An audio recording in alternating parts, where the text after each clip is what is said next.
Tamra Judge is typically involved in any drama on The Real Housewives of Orange County. In Season 19 of Real Housewives of Orange County, she has also not let us down. She revealed a truth about Katie Ginella, and her husband, Matt Ginella, is upset about the consequences. Katie tried to apologize to Shannon Beater for filming her without her consent or knowledge during Heather Dubrow's party. Katie recorded Shannon because she was having a breakdown at having to be close to Alexis Bellino. According to Shannon, Katie is worse than Tamra Judge and worse than Alexis Bellino. Oh, it hurts so much to be insulted. Real Housewives of Orange County Season 19 Episode 4 teaser. Katie called her husband Matt to leave the celebration. She informed him what Shannon had said about her when he inquired about the issue. Tamra, in the meantime, showed up with Joe De La Rosa, Slade Smiley's ex-fiance. During Season 2 of Real Housewives of Orange County, Joe and Slade split up. Thus, in the parking lot, Tamra and Katie collided. "It was not a good night," Katie said when she asked what had happened. "I don't want to see you cry," said Tamra. "Here comes a sour Matt. Please." He said to Tamra, "You began it. Now you're going to come over and act like you give a damn?" Tamra looked taken aback. "So I'm to blame for you recording Shannon?" she inquired. According to Katie, Tamra purposefully brought it up during a lunch when she was attempting to advance her relationship with these women. But Tamra didn't agree. "I've been really kind to you," Tamra said. She was then informed by Katie that last year she used the C word to describe her. Tamra brought up Katie contacting bloggers once more after Katie claimed that she never cursed at her. Once more, here we go. An irritated Gretchen Rossi and Slade watched Tamra and Joe enjoy themselves to the fullest at the party after Katie and Matt left. "Tamra, stir that pot!" There must be a villain in every Bravo series, not just someone who rolls their eyes at a hot pot supper or scoffs at the golden doors. The new breed of Bravo villain is what we are discussing. Someone who is unrepentant, calculating, and 10 steps ahead of the drama. Additionally, Katie Ginella has joined the conversation. One thing is certain, regardless of your feelings toward her, Katie is providing Real Housewives of Orange County with the antagonist it sorely needed. She is evil without being careless, cunning without being careless, and always one step ahead of the mayhem she causes.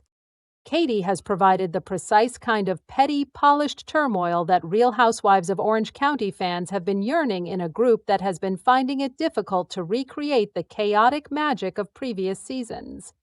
She's doing more than simply stirring things up. Watching everyone rush to clean up when Katie flips the script and serves the soup cold. And truthfully, it's a renowned act. Here is the recap for Episode 3 of Season 19 of The Real Housewives of Orange County. When Shannon discovered that Katie had deceived her, the final episode was a powder keg. Heather is having a lot of trouble organizing a party this week. Additionally, Katie makes every effort to apologize to Shannon, but things do not work out. When Gina and Katie get together for a spa day to rid their scalps of dry shampoo, Gina truly means what she says. When Katie said, "I'm willing to do anything to get these ladies back on my side," I briefly believed she was being sincere, even covering the cost of an extremely costly scalp treatment which she requires. A girl. Not cool. Katie is undoubtedly on her own OC apology tour. Emily and Tamra get together for a brief catch-up in the interim. The topic of conversation almost instantly shifts to Gretchen's return, whom I already adore. "You look like an episode of Toddlers and Tiaras. Tammy Sue jokes," was what I wanted to say. She is not incorrect, after all. Gretchen is still upset with Tamra for supporting Slade's ex-wife and making remarks about Slade's parenting after his son died, and rightfully so. Whether you like her or not, Tamra is constantly attempting to justify her word choice, and sometimes she should just say sorry. Now is one of those occasions.